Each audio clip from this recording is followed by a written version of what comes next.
इन्होंने यक्ष प्रश्न रख दिया है।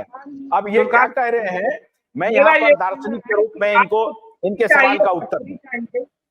सुनिए सुनिए ना, आप ये चाह रहे हैं कि दार्शनिक के रूप में आपके सवाल का उत्तर दूं कि अब रामलला के आने के बाद अब कोई झूठ नहीं बोलेगा, हमारे त्रेता युग में हम चले गए हैं, कहीं बलात्कार नहीं होगा, कहीं हत्या नहीं होगी। सूर्यकांत जी, हमारा सवाल फिर भी यही है कि क्या विपक्ष को समय था, वक्त था, विपक्ष को मालूम था कि ये रामलला की जब प्राण प्रतिष्ठा होगी, जब उद्घाटन मंदिर का होगा, पूरा देश राममय बनेगा, क्या विपक्ष इसकी काट ढूंढने में पूरी तरह से नाकाम रहा, इसको मुद्दा नहीं बना पाया और डिफेंस ही कमजोर हो गया और पूरा सेल्फ गोल ले लिया विपक्ष ने? नहीं, सही बात है। वो मैं जो पहले भी कहा था कि वो रिसर्च करने में असफल रहते हैं, प्लानिंग में भी असफल रहते हैं, क्योंकि हर वक्त उनके जो प्लानर्स होते हैं, जो थिंक टैंक होता है, वो सही मायने में वो देता नहीं। क्योंकि देखो, उनका जो थिंक टैंक है ना, वो पूरा का पूरा जो हिंदू सेंटिमेंट होता है या फिर देश का जो सेंटिमेंट होता है, उसके खिलाफ वाले लोग होते हैं। ये वन मैन आर्मी होते हैं। जैसे योगेंद्र यादव जी देख लो या कन्हैया कुमार देख लो, इनका जो बेस मानसिक जो तैयारी हुआ है, उनका जो बौद्धिक जो उनकी तैयारी हुई है, वो तैयारी कम्युनिस्टों के साथ, वो कम्युनिस्ट है और समाजवादी लोग होते हैं, वन मैन आर्मी होते हैं। ये किसी के साथ लेकर चलने वाले लोग नहीं है, ये दिखावा करते हैं सिर्फ। लेकिन ये साथ इनको देखो, हमारे महाराष्ट्र में मृणाल गोरे जी थी, क्या बड़ी नेता थी, लेकिन संगठन नहीं खड़ा कर पाई। बहुत बड़ी नेता थी लेकिन संगठन नहीं खड़ा पाई। ये वन मैन आर्मी वाले लोग होते हैं, इनके साथ अगर दूसरा तीसरा जुड़ जाए तो उनका झगड़ा लग जाता है। ये ऐसे लोग होते हैं, ये नहीं कर पाते। मैं यही कहना चाहता हूँ कि आप थोड़ा शांति से अगर देखेंगे, देखो, वो पहले एक अपना बजाज का स्कूटर था, वो एक पहले किक में शुरू नहीं होता था, उसको झुकाना पड़ता था।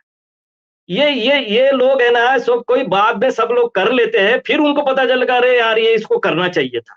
ये जो पश्चात बुद्धि इन लोगों में है ना, इसका कारण ही है, इसका कारण है कि ये लोग लोगों से जुड़े हुए नहीं है। मैं आपको बता दूं थोड़ा सा, अगर हम इनकी राजनीति को अगर समझे तो पता चलेगा।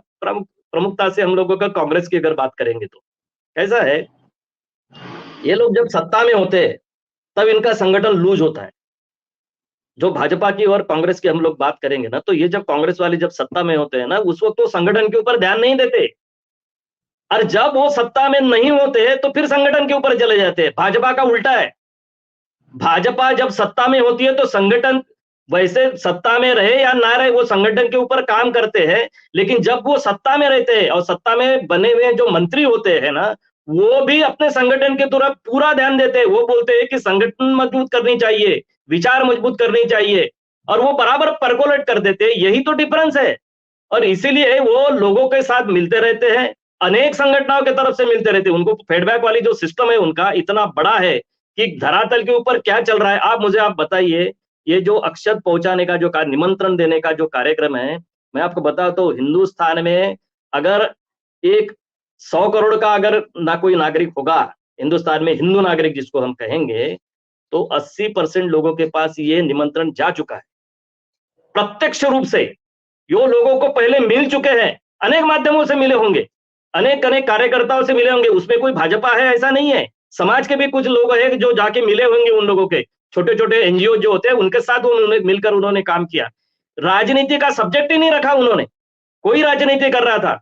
मेरे ऑफिस में भी जो काम करने जो कांग्रेस के विचारधारा उसके साथ जुड़े हुए, वो भी बोलते हैं कि हमें हम निमंत्रण मिला और ये होना चाहिए। ये जो धरातल के ऊपर जो संगठन होता है, जो चल रहा है लोगों के मन में चल रहा है, उसको पकड़ने में नाकामयाब रहे ये लोग। अभी प्रकाश जी ने मुझे कल शाम को दिखाया, कहा कि अकोला में 50% घरों में खाना नहीं बना है और ये भंडारा और इस सब के माध्यम से खान पान चल रहा है। हाँ बिल्कुल, पूरे बड़ी दिवाली बनी साहब, दिवाली से भी ज्यादा बड़ी दिवाली बनी कल, दिवाली से भी ज्यादा। और ये स्थिति खाली अकोला की नहीं है, मैंने उसको तस्वीर दिखाई, नोएडा की दिखाई, मैंने गांव गांव से।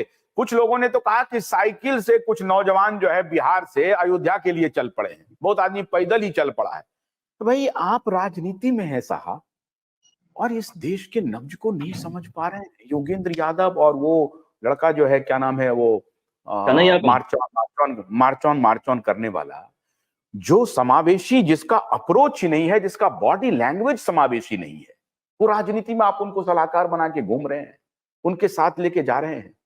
भाई आप, मैं यही तो सवाल मैं पूछ रहा हूं कि अगर ऐसा मूढ़ विपक्ष है जो रणनीति भी नहीं बना पा रहा है डिफेंस की, लेकिन मैं ये नहीं कह रहा हूं, अभी आप देखिए बीजू जनता दल के मुख्यमंत्री हैं नवीन जी, उन्होंने क्या फोटो लगाया है साहब, लाइव देखते हुए फोटो लगाया है।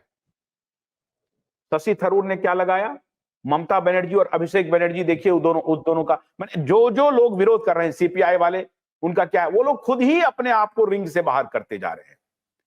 लेकिन बीजू जनता दल वाले देखिए वो कह रहे हैं कि लाइव देख रहे हैं, और वो तस्वीर उन्होंने एक्स पे लगाया है। वो बेवकूफ हैं? आप बताइए। आप इसको कहते हैं कि डिफेंस लाइन तैयार करना। राजनीति में अगर आप डिफेंस तैयार नहीं कर पा रहे हैं तो आपको कोई हक नहीं है राजनीति में रहने का। मैं इसलिए कह रहा हूं अखिल जी कि आप जो मोदी जी और भाजपा और मीडिया को गाली देने पर लगे हुए हैं या उसकी आलोचना करने पर लगे हुए हैं, मैं कह रहा हूं वो जिम्मेदार है ही नहीं। ये जिम्मेदारी विपक्ष की है कि वो नैरेटिव को अपने तरफ नहीं खींच पा रहा है, मीडिया को अपने तरफ नहीं खींच पा रहा है।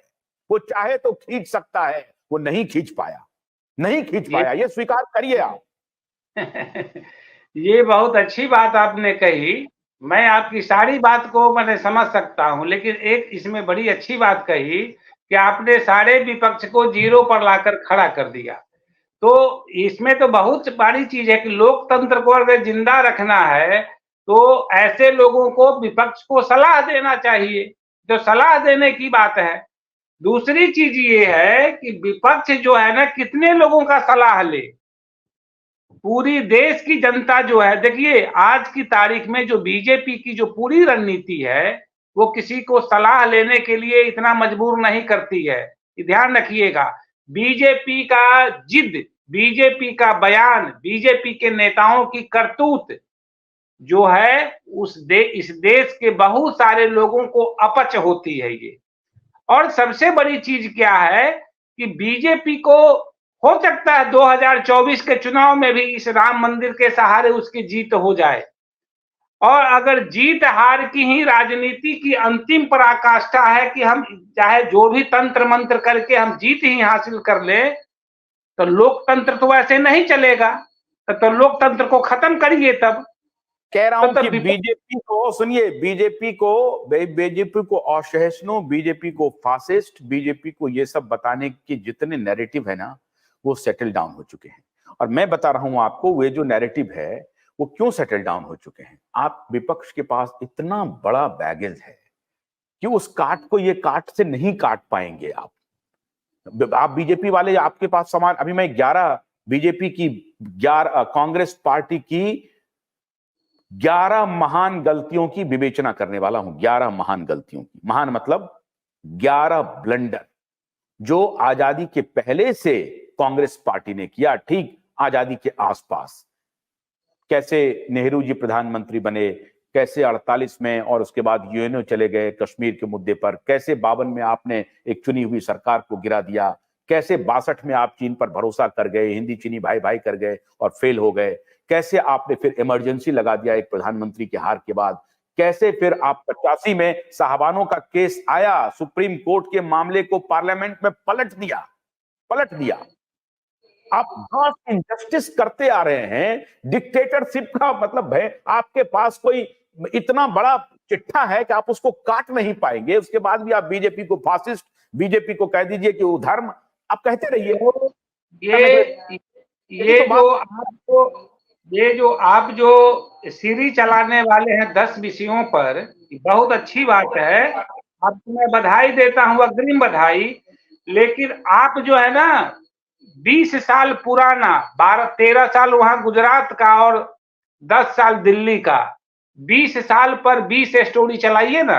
मैं आपको बहुत सारा विषय देता हूं,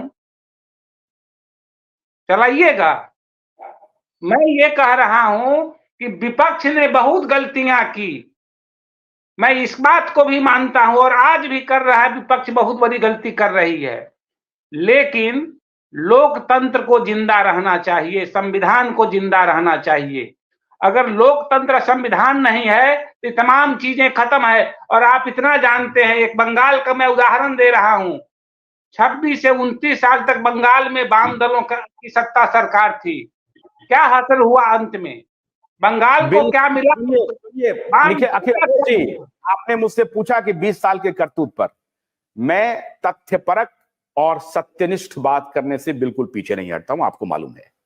बिल्किस बानो को भारतीय जनता पार्टी के नेताओं ने गारलैंडिंग किया। बिल्किस बानो के हत्यारों को, पापियों को, जो 11 लोग थे, सबसे पहला वीडियो मेरा आया और हमने प्रधानमंत्री को डायरेक्ट इंडिकेट किया, डायरेक्ट कहा कि प्रधानमंत्री ये कैसे हो सकता है।